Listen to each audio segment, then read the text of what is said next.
La situación para Jesús se pone cada vez más difícil. Después de haber entrado en el templo de Jerusalén, denunciándolo como una cueva de bandidos y declarando ilegal todo el culto basado en el sacrificio, aquella compra y venta de animales para ofrecérselos al Señor, los sumos sacerdotes, las máximas autoridades del pueblo de Israel, intentan echarle las manos encima, no saben cómo acabar con él.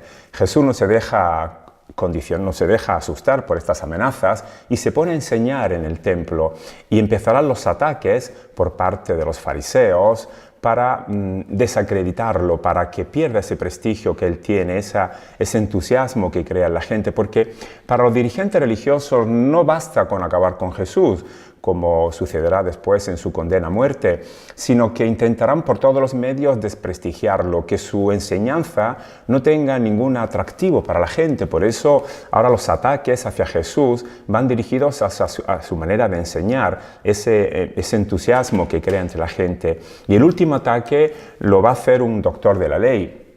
Dice el evangelista Mateo en este domingo, al capítulo 22, los versículos 34-40, entonces los fariseos, después de que la gente ha manifestado ese entusiasmo por la manera de enseñar de Jesús, una manera que no pone ninguna condición, que no constringe a someterse a una doctrina, sino todo lo contrario, Jesús enseña respondiendo a esos anhelos que cada persona lleva dentro de sí misma, esos anhelos de vida, de felicidad, de plenitud.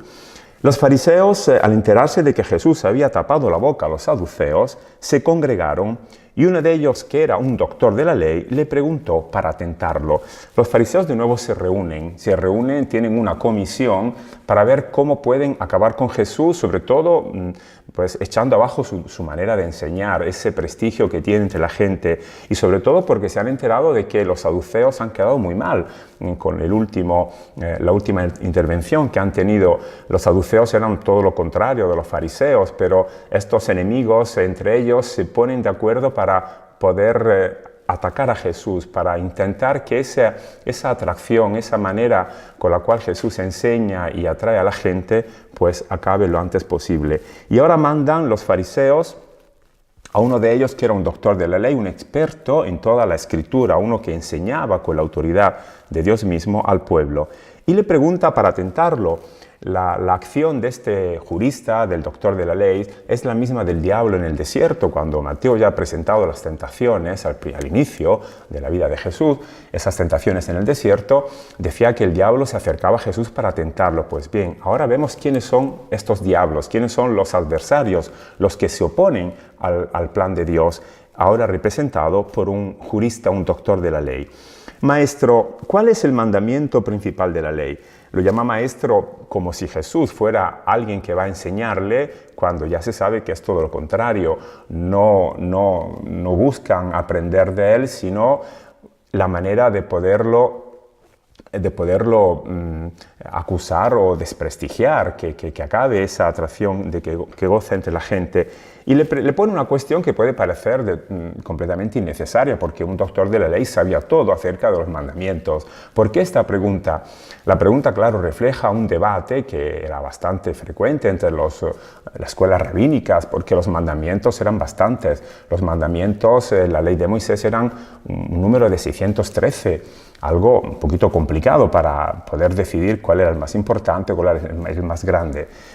Los rabinos decían que, claro, el mandamiento principal, el más grande, tenía que ser aquel que Dios mismo había observado, y leyendo en la ley y en las escrituras veían cómo en el libro de Génesis Dios había reposado, había descansado en el séptimo día, por lo cual decían que el mandamiento más importante, el primero, era la observancia del sábado, porque Dios mismo lo había respetado.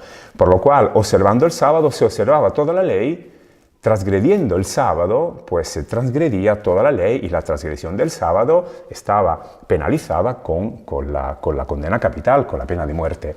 La pregunta entonces se entiende ahora de qué va y cuál es la tentación, la trampa que se le pone a Jesús, porque si es algo que Jesús no ha observado en toda su vida, como los evangelios nos demuestran, ha sido el reposo o el día del sábado, ese precepto, ese mandamiento que impedía cualquier acción en el séptimo día.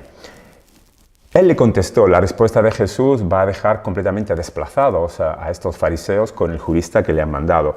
Jesús dice, amarás al Señor Dios con todo tu corazón, con toda tu alma, con toda tu mente. Esto no es un mandamiento de la ley. Jesús no considera para nada los mandamientos. Jesús recuerda la profesión de fe del pueblo de Israel. Escucha, Israel, el Señor es tu Dios, amarás a tu Dios con toda tu corazón y con toda tu alma. Era la profesión de fe la que el pueblo manifestaba esa adhesión, ese compromiso para vivir según la alianza que Dios había establecido con su pueblo. Jesús está citando el texto del libro del Deuteronomio, pero lo ha cambiado un poquito, porque Jesús dice con todo tu corazón, con toda tu alma, con toda tu mente. El texto del Deuteronomio dice con todas tus fuerzas. Jesús ha cambiado la ley en este último pasaje porque para Jesús ese amor a Dios no tiene que verse comprometido con las fuerzas. Las fuerzas son los bienes, lo que la persona posee para ofrecérselos a Dios. Jesús dice que el amor no tiene que ser nunca comprado, que no se puede dar un amor a Dios despojándose de los propios bienes, como el culto basado en el sacrificio imponía. Así que para Jesús este amor es algo que tiene que ver con el corazón, con la mente, con el alma, pero no con los bienes materiales de la persona. Pero hay un segundo, no menos importante. Jesús habla del primero y del segundo, poniéndolos en el mismo nivel, no menos importante. Amarás a tu prójimo como a ti mismo. De estos dos mandamientos dependen la ley entera y los profetas. El segundo mandamiento tampoco lo era. Es un precepto tomado del libro del Levítico en el que se pedía que se tratara bien al prójimo, amarás a tu prójimo como a ti mismo. Jesús dice que el amor a Dios tiene que pasar también por este amor al prójimo. No se puede pensar a un amor exclusivo que ignora el amor, la relación con el vecino, con la persona cercana. Esto es lo que Jesús ha respondido al doctor de la ley, dejándolo completamente desplazado de su intención de atraparlo, de desacreditarlo. Jesús ha dejado a un lado los mandamientos y ha puesto al centro lo único que vale en la relación con Dios, que es el amor que se muestra hacia los demás y que eso también garantiza el amor de Dios. No hay una ley que el hombre tenga que observar, sino un amor que permita al ser humano asemejarse a ese Dios.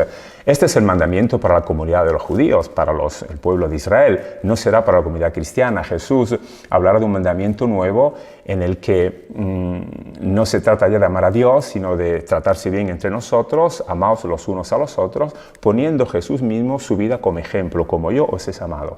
Y Jesús, cuando hablará del prójimo, pues quitará esta manera un poquito confusa, con confusión de quién es el prójimo. Jesús propondrá: tienes que ser tú el prójimo del otro, tienes que ser tú la persona que se acerca para manifestar este amor.